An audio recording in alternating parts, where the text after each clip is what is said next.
Hey, what's going on, guys? Today we're going to do a full review of the Honor 8X Max. What we're going to cover in this review are the price and specs, the camera, the Android skin, which is EMUI, the performance of the device, the screen and the notch, because that's kind of the whole reason you would buy this phone, for that massive screen, the battery and battery life, audio quality and speakers, and the fingerprint sensor on the back.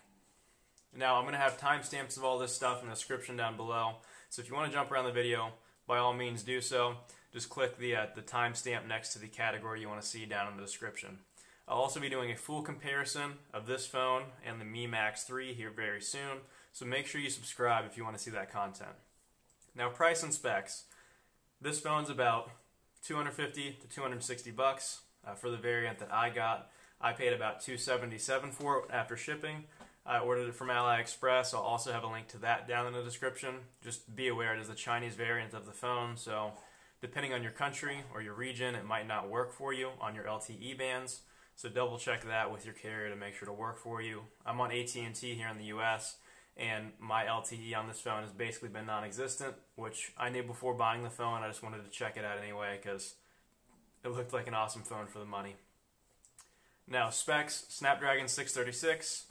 Which is pretty standard on a phone of this price, 4 gigs of RAM, 64 gigs of storage, a 7.12-inch 1080p display, and then, dual cameras, front camera.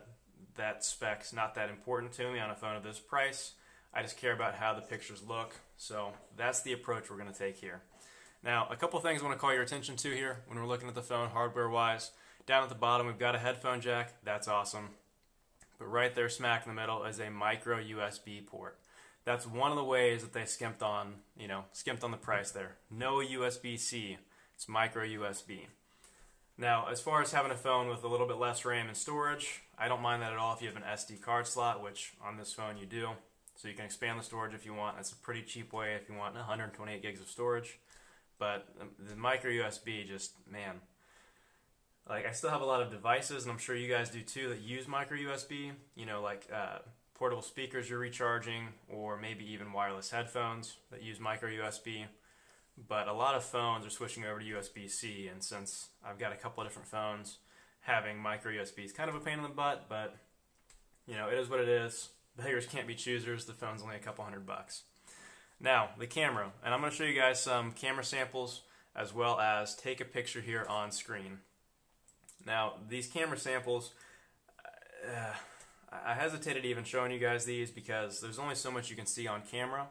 So you're seeing my screen of the phone through another screen, which is being, through another camera, which is being recorded on, and then you're watching it on a screen. So as far as color accuracy and everything else, I have no idea what it's going to look like to you. I'm just trying to highlight some detail here. So this is in my living room, and we'll get the performance in a second, but that transition didn't seem that smooth to me. Sorry if you hear my dog in the background, still a puppy. Anyway, here's a little troublemaker playing on the couch earlier today. The room was pretty dark. There were no lights on in the room, just the sunlight coming in through the door. It didn't do a great job handling the sunlight. It did a really good job, actually, of lighting up the picture, but when you zoom in, the detail just sucks. I mean, and that wasn't far away from me when I took the picture. I took a second one just in case, try to make sure I focused it, and yeah, not very impressive there. Now, this is my backyard. Daylight. Thought, okay, well, we'll give it another shot here. Same thing when you zoom in. The detail is not phenomenal. Picture's passable. Little flower bed out back. To again, it's not doing great on the detail front. This camera's not. But you only paid a couple $100 for the phone, and most of you guys probably don't care too much about the camera. Now, I do want to show you me taking a picture here. You can take a picture of this box here on my desk. And maybe that's not the best example. If you take a picture in lower light, which is what I was trying to show you guys, like here, I'll cover up the camera lens and take a picture. Maybe. Well, there we go. Sharpening the photo, steady your device. That's really what I was trying to show you, and it took a couple tries to do so. But if you take a picture in lower light, it does that thing that like the P20 Pro will do, where it tries to have you hold it still there for a second, but the camera shutter is not that great. Let me pull up one other thing with the camera. And again, this is going to be hard for you to see on screen. as I move the camera around, it just looks really stuttery. I mean, it seems like it has a really hard time autofocusing and staying with me. I don't have any video samples to show you guys. Just don't buy this phone for the camera. If having a great camera is important to you, I would suggest not going with the 8X Max. Now, front camera is fine. I'm not going to show any samples of that. I don't take many front-facing pictures, but same deal. Shutter feels slow, but it does fine. For the few Snapchats I send, front-facing camera does just okay. Android skin. So we're rocking EMUI, and if you guys haven't used EMUI before, it is a pretty heavy skin, but it's not a bad skin. So if we jump to recent apps here, you'll see that we get like the stock Android look on EMUI. If we hop into settings here, it is Huawei's look here. It looks just like it would on any other Huawei device. Those are two of the bigger differences. They have some cool stuff with multi-window, which wasn't really a popular Android feature, or prevalent Android feature, I guess is a better word, until Google finally adopted it, I think 2 years ago. This is Huawei's stock launcher. Now, something to note about EMUI, and I don't think this is just me from the research I've done online, trying to use something like Nova doesn't really fly with EMUI. With my experience, you have to use their default launcher. I mean, it's not bad. I like their default widget, their default weather widget. That's pretty cool. Just their launcher, trying to use another default app, it's not going to go super well. So if you ride or die with Nova or Apex or some other launcher like that, this might not be the phone for you. That said, their launcher is pretty quick, pretty responsive. I had a Huawei Mate 10 for a few months, and I loved that phone, so I don't have any problems with their launcher. It's just something to be aware of with EMUI. Performance of their skin on this phone is not great. Now, I don't know how much I have to put on Huawei. I don't think it's a Snapdragon thing, the 636, because I've used other phones with the 636 that perform phenomenally. Like my Mi Max 3, which I'll have a review on that here soon as well, performs great with the 636. Very smooth, buttery smooth, but it seems like a lot of that is due to the UI from Xiaomi. Like I said, EMUI is a heavier skin. That's what I'm going to fault for the performance issues that I'm seeing, which again, we'll dive into here next. But the skin overall is very usable. I really don't mind Huawei skin. It's my, I guess second favorite skin behind MIUI or MIUI from Xiaomi. Now, performance on the phone. You've heard me say it a couple times already at this point. Performance just isn't great. Let's dive into Twitter here. I showed this on my first impressions, I believe. Twitter's just not working great. It's just, we'll scroll and you just see so much jitter. I mean, jitter everywhere there. I just showed you guys the camera. We had some lag there with, trying to keep up with me as I moved back and forth. Performance on this phone is not great. That's been the big downfall of this phone, is the performance. Going through recent apps, as you can see, it seems like we're scrolling just fine. Switching to apps has been fast enough. Launching an app has been just fine. Even launching something like, my fantasy app, ESPN's Fantasy League app, launches reasonably fast, not as fast as other 636 devices, but, it's reasonable for a phone of this price. In my opinion, you're not buying the phone for the performance in all likelihood. Now, I did, with performance, the last thing that I'll say, you guys probably saw my battery review comparison. I did some gaming with PUBG. I know a lot of you guys like that game. PUBG ran just fine. It really did. It ran better on both phones than it did on my computer. And I've got a pretty powerful computer. Now, that's probably due to game optimization more than anything. But if you want to get this phone to game, and that's your goal, then I wouldn't have a problem recommending this phone. Just be aware that it's not going to be the best as far as day-to-day performance. You're going to have some stutter and lag, and that would annoy the heck out of me personally. Now the screen and notch, you can see I've got the notch turned off there at the top.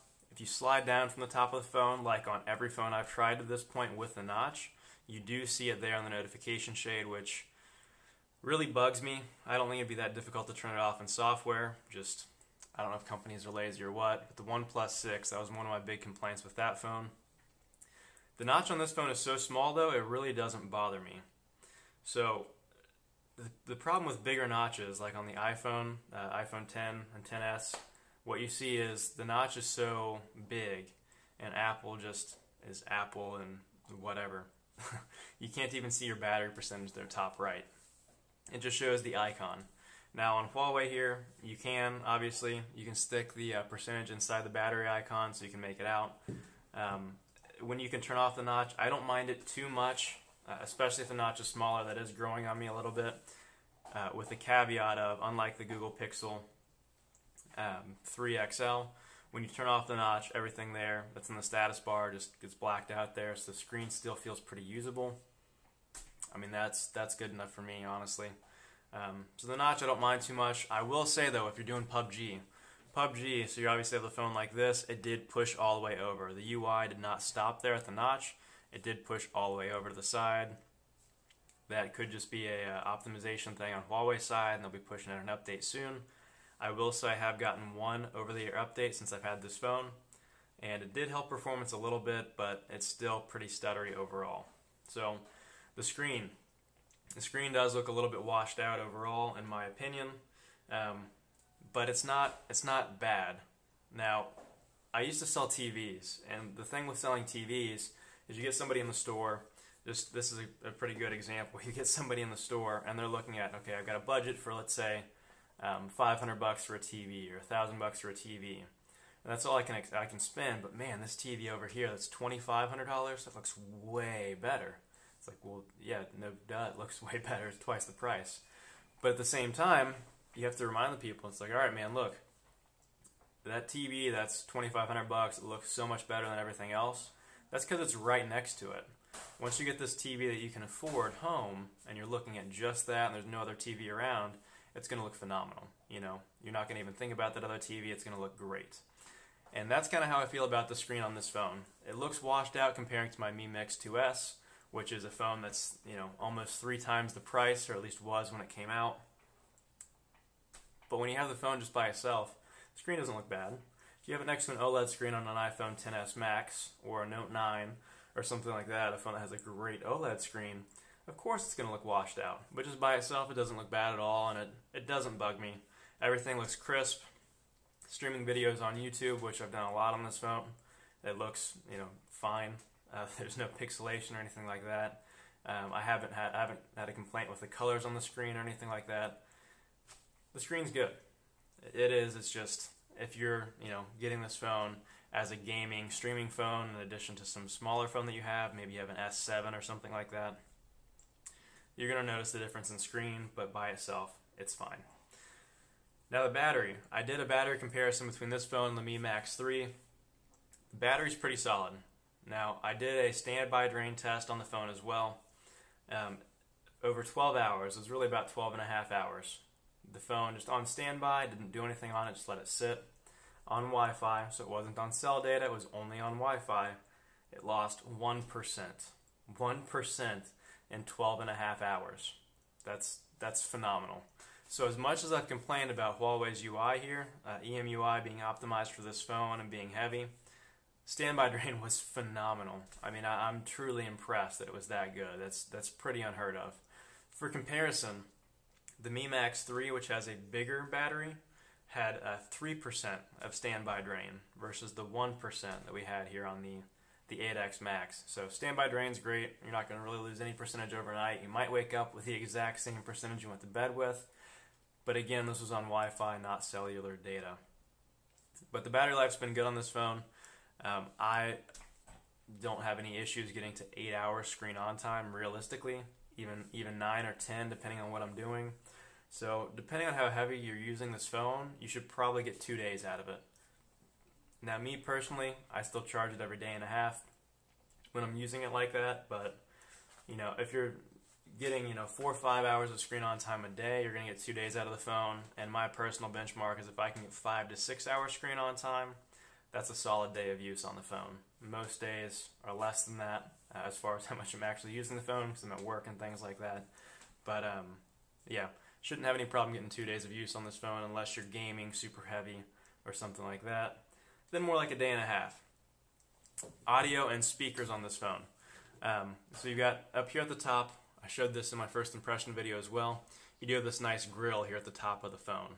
Nice big grill at the top, and then the grill there at the bottom. So it creates a great stereo sound. You also have Dolby Atmos on this phone, and that's something you can enable or disable. We'll jump in the settings here just to show you guys what it looks like. Oops. Now the Note 9, one of its big selling points was having Dolby Atmos. That's one of the things that they touted on there, and you've got it on here. And you can see here, you get a couple different settings you can switch it to. I keep it on smart because I don't like fiddling with it, but you can also switch it over to music or movie, depending on what you're doing. There is no gaming setting for Dolby Atmos, and I just left it on smart when I was gaming personally. And the directional audio is pretty good. But the speakers on this phone are awesome. The strength of this phone really is the screen size and the speakers. If you want a phone that's just going to stream, you don't really care about the performance or anything, you just want to stream stuff and send some text messages or something, this phone is going to be a tank. Speakers are awesome. Again, here at the bottom of the phone we do have that headphone jack, so sound quality is going to be just fine. I don't have any complaints with any of the audio quality on this phone. I'd actually say it's one of its strengths. And lastly, the rear fingerprint scanner on the phone. Now, I've got some pretty lanky fingers, pretty big hands, but on this phone here, the fingerprint sensor is a little bit higher than I would like it. If you think about, reaching in your pocket, pulling the phone out, my finger's up around there. I've gotten used to that, but a little bit too high is my only complaint. Sensor is big enough, could be a little bit bigger though, but I mean, just like any other Huawei or Honor phone, the fingerprint sensor is pretty quick. Screen's not going to unlock as quick as, say a Mate 10 or a more expensive Honor phone or Huawei phone. But again, that's because I don't think their UI is that well optimized for Snapdragon 636 chip. But the fingerprint sensor's been crazy accurate, and it's been pretty quick, all things considered. In case you're wondering, it's not as quick as the Mi Max 3, but we'll get more into that in the full comparison video there. Now, conclusion on this phone. For the package you get spec-wise, I think it's worth the price tag. Now, I have a really hard time recommending the phone overall. If you're just going to stream, like I mentioned earlier, watch some YouTube videos, game on the phone, absolutely it's worth buying.